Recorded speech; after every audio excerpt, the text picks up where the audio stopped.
So hello guys, welcome to the Bella and the Babe scope today. How are you guys? Happy Monday. This is the Conscious Parent scope. We're going to talk all today about how we can appreciate the ordinariness in our children. I'm going to flip this around.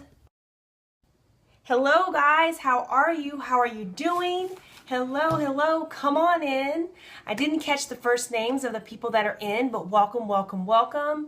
For those of you that are new to me, my name is Brooke-Sidney and my site is bellaandthebabe.com, and it's all about empowering authentic motherhood. And I'm also the creator of the Mama Love Planner, which is what you were seeing on my store. So excited about it. It's actually landing this week. Woohoo! So today we are actually finishing up chapter 12 out of this amazing book. This book is The Conscious Parent. The Conscious Parent by Dr. Shefali Sabari. You guys go ahead, invite your friends. You can invite on Facebook now, Twitter, and of course here on Periscope. Hello, Sedona Lace. Welcome. So glad you guys are joining in. We are just getting started. So if something I'm saying resonates with you, hello, Sedona Lace. Welcome. Thanks so much for joining. If something I'm saying resonates with you, please do give hearts by double tapping on the screen. It basically just lets me know, hey, I'm still out there. You guys are still there. You're still following along and enjoying what I'm talking about. Today we are talking about, hello, you guys that are recently joining, talking about The Conscious Parent, Chapter 12. I can't give hearts. Oh, that's okay. No, I'm so glad that you're here. Welcome, right? I'm tapping. Oh, you're so cool. Thank you. And I love it. That's another thing, you guys. Feel free. It is, I think I'm seeing green hearts, so I think it is working. But you guys, if there are things that you're thinking about, things that come up that you have questions about or you want to comment, please jump right in. Do not hold it until the end. Like, jump right in, because that's what makes this interactive and makes it fun, is that we're able to talk about it together. So last Monday, we talked about kind of the beginning half of the chapter, and the chapter is called The Wonder of the Ordinary. I'm in chapter 12.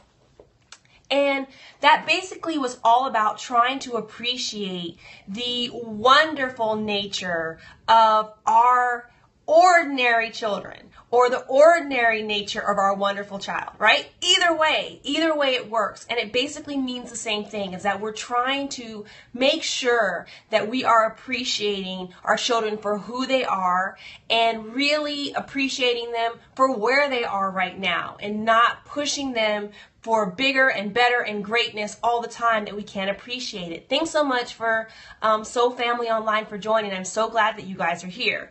So kind of just to give a recap quickly, is that last week we were talking about the fact that the first thing was like understanding why we want our children to be ordinary. It's like be more than ordinary, right? It's normal. We live in a society that's based on, exterior outside criteria for success, like money and power and, big jobs, big things. And so it's natural, you guys. It's totally natural for us to want our children to be more than ordinary, right? It's not like it's not something that we can't understand why we do these things, but it's definitely something we want to think about.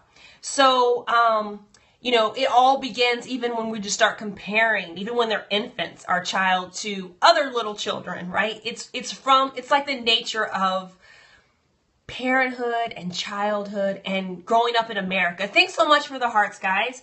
And so the key on thinking differently is that we want to try to teach our kids to just love being who they are and not basing our love for them on conditions like performance. I mean, that's really the essence of what this chapter is about. And then we talked about briefly how it might be hard for some of us to revel in our children's ordinary nature because we didn't have experiences as children where we were appreciated for just being normal, just being ourselves, just being who we are. So it's really difficult. or can be challenging to parent from a place that we weren't parented, by. So it's normal to feel maybe a little bit like, whoa, this is big. This is a lot to do because it's new to us. It's also normal to even, as the children of people that maybe weren't parented that way, to have retaliated, against it, or gone the other direction. Like I shared last week, more so for myself, I worked really, really hard to please my parents and rise to their expectations. And then I finally figured out, hey, this is what I want to do, and all that kind of stuff. So it can actually create a situation where our kids don't know who they are because we put so much expectations and pressure on them.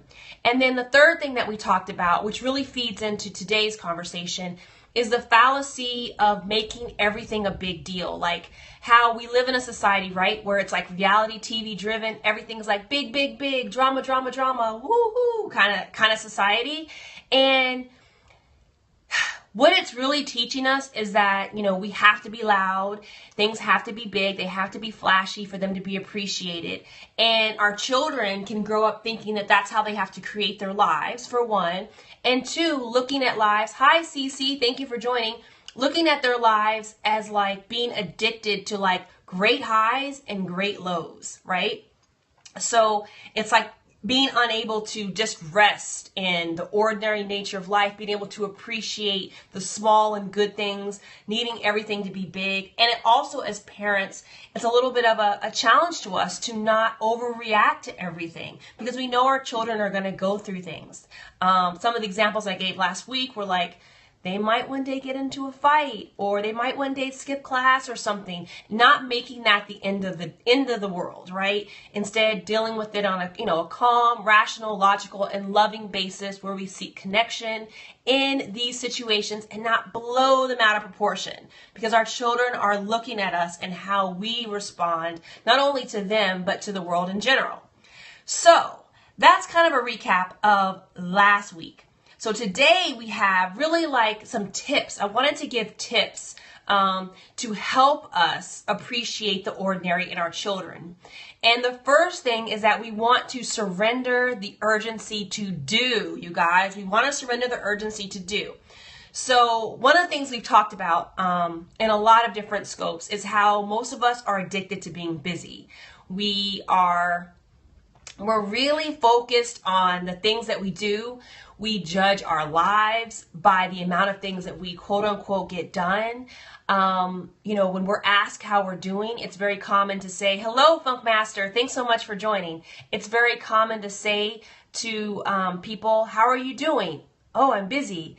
So Pamela says, teaching kids to love who they are is powerful. Monica. Yes, Monica, that is so true. That's exactly it.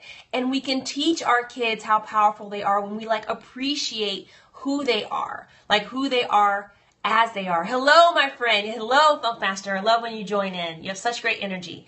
So yeah, that's exactly it. And that's the reason why, a lot of parents now are wanting to do the work, because we want to value and appreciate our children. We really want to, and because that is, just like what Monica was saying, it's how we help them know their power, because they know who they are. And so one of the things that we can do, which is the first point, is really surrender the urgency to do, and go, go, go, go, go.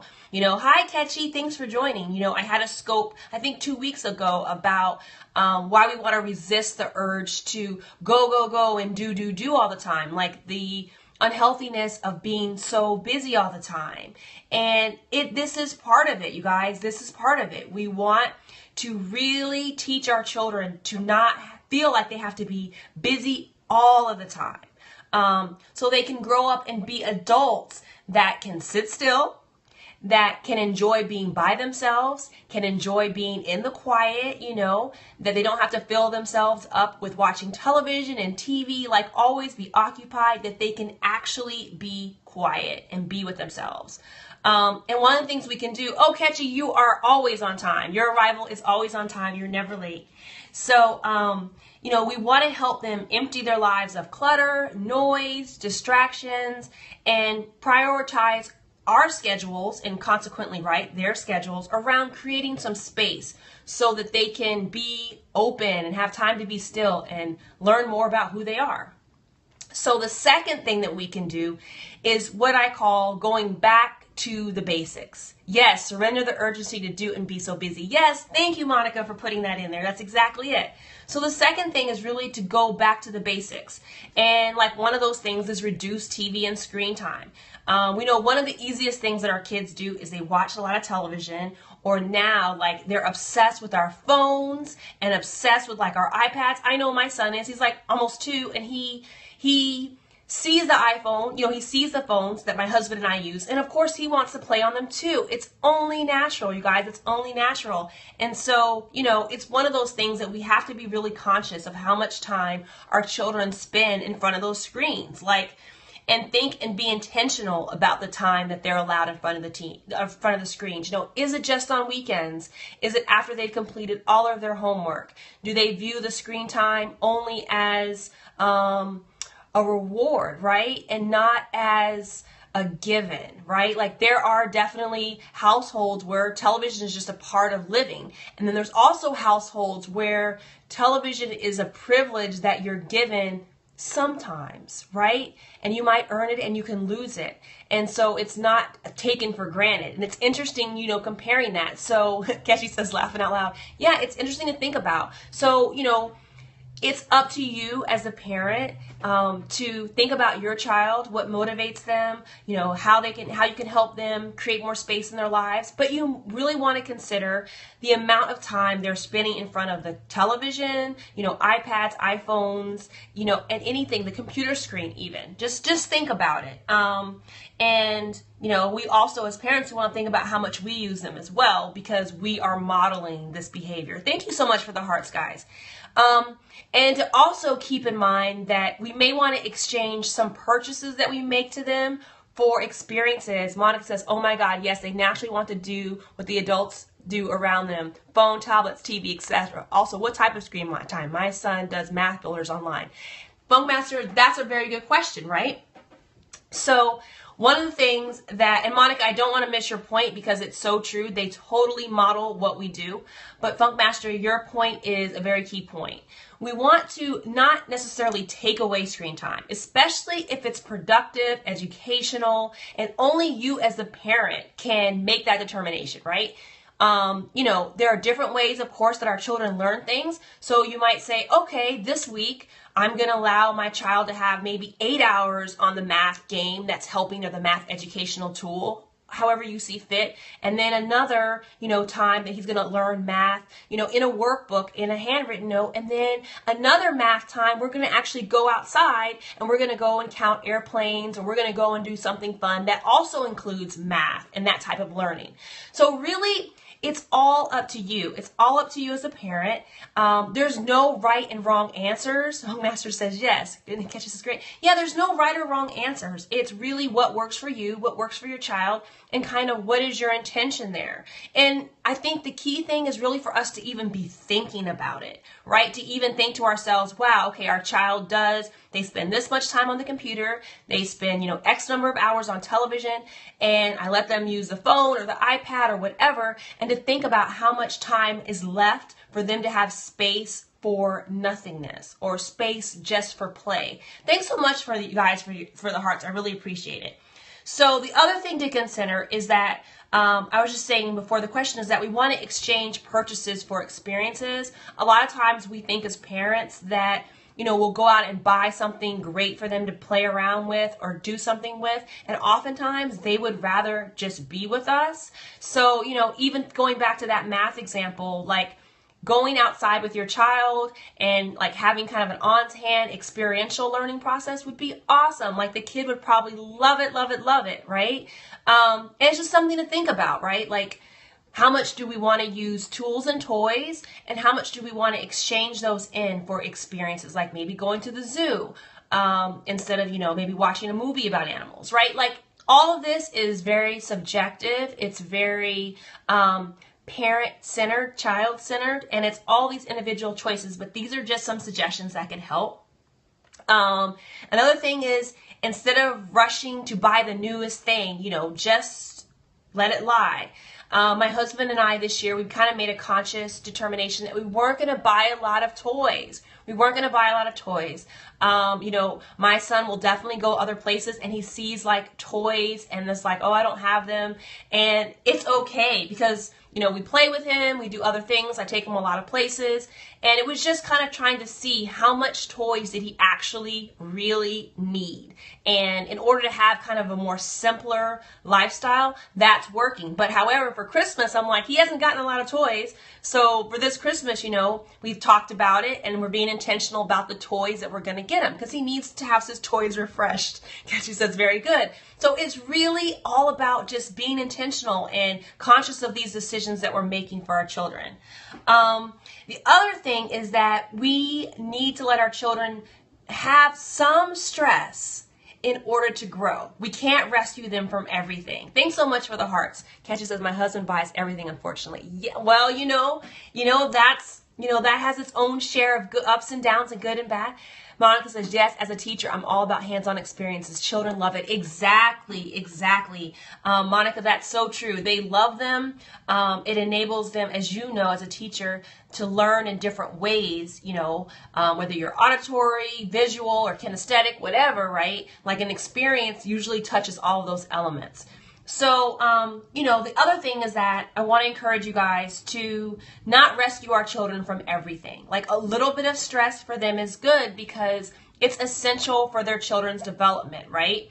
It helps them learn how to think outside of the box and they learn to dig like actually deep within them and they can then go back to these situations where they've learned to kind of handle some things on their own when they need it, right? Like, you know how we kind of have that memory of, oh, we actually did this. Team says outside the box. Yes, like when we encounter something and then we actually figure out a way to solve it, it's actually an intrinsic way of affirming ourselves that we know how to do things, right? Like, I think it was Monica said that it's a way to help our children know they're more powerful. When we let them have some space to experience some stress and not immediately rush in to rescue them, that will happen. That will happen naturally. They have so much creativity inside of them.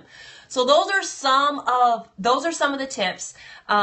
Again, use them as you see fit. When you think about how to bring a little bit more quiet and silence and stillness and being able to appreciate the ordinariness of your child. Another point that I wanted to make, it's less of a tip or a tool, but more like thinking about it, is Dr. Shefali mentions in the book, which I think is really interesting, and she says that a child's life should mirror them. And I thought this was interesting because basically what she's saying here is that it helps for them to appreciate, or this is how I took it.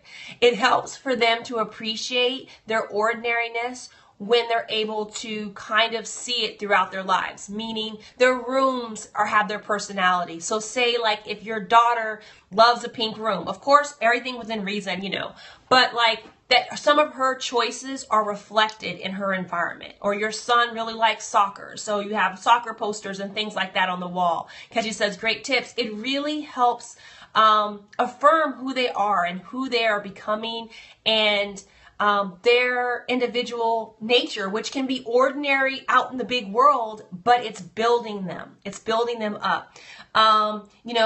If letting them cut their hair, maybe, whatever, you guys use your discretion, but it's great to let our children make some decisions that are within safe parameters that they can have about their lives, right? And it helps them see how their choices show up or manifest in their life around them, like in the world around them. And that's helping them see their power.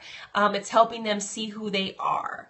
And so I thought that that's really, really cool. And of course, as parents, we worry they could make unwise decisions. So, we're not advocating, not by any means that you should let your child go out and all of a sudden decide where they're going to school, You've got to think about age-appropriate decisions, but there is wiggle room in some areas, and also it's just important for the children to feel like they're being heard and that their preference is being considered.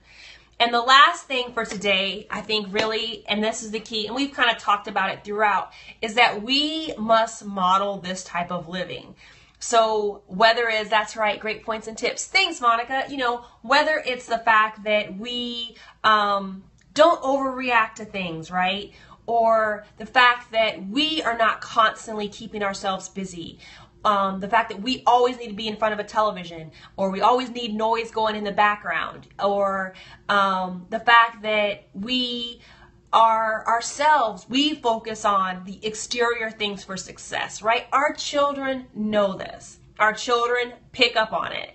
So in order to help them be able to focus on like the art of simple living and getting to know who they are, we have to model it. And it's a good challenge for us, you guys. It's truly a good challenge for us because we will get better and we'll have much more fulfillment. Sorry, you guys, I think I had a call come in. So yeah, it's great for us to have space and we want to create it. Oh no, don't freeze. I hope you can still see me. Can you still see me?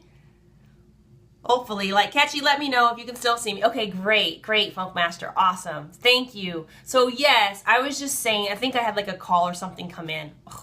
So I was just saying that it's really good, not just for modeling this type of thing for our children, it's also really good for ourselves. It's really good for ourselves to be intentional, to think about how we're spending our time, to think about how we're defining success, to know if we've taken our parents' model and our parents' expectations and just put them on ourselves without really thinking about what it means for us.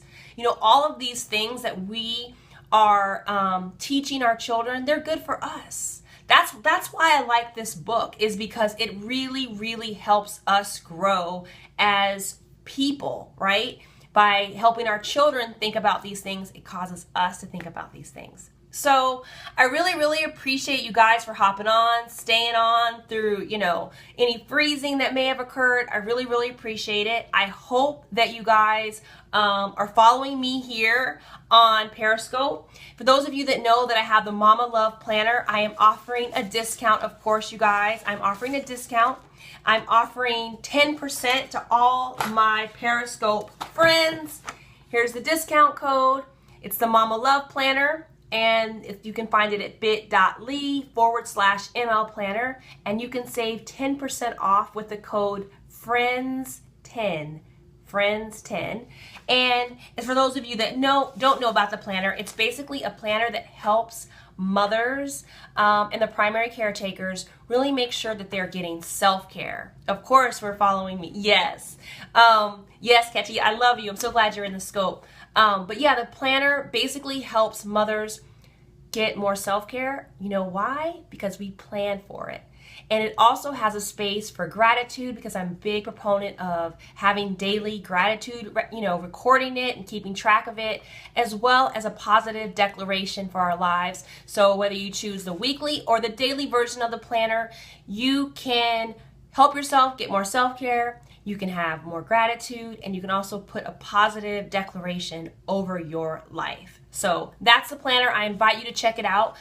Even if not for yourself, for the guys, maybe Funk Master, give it to a mama friend, a wife, a sister, someone that you know needs the gift of self-care this holiday season. So anyway, you guys, I've enjoyed this. I hope you have too. Take care, and please do feel free to share the scope.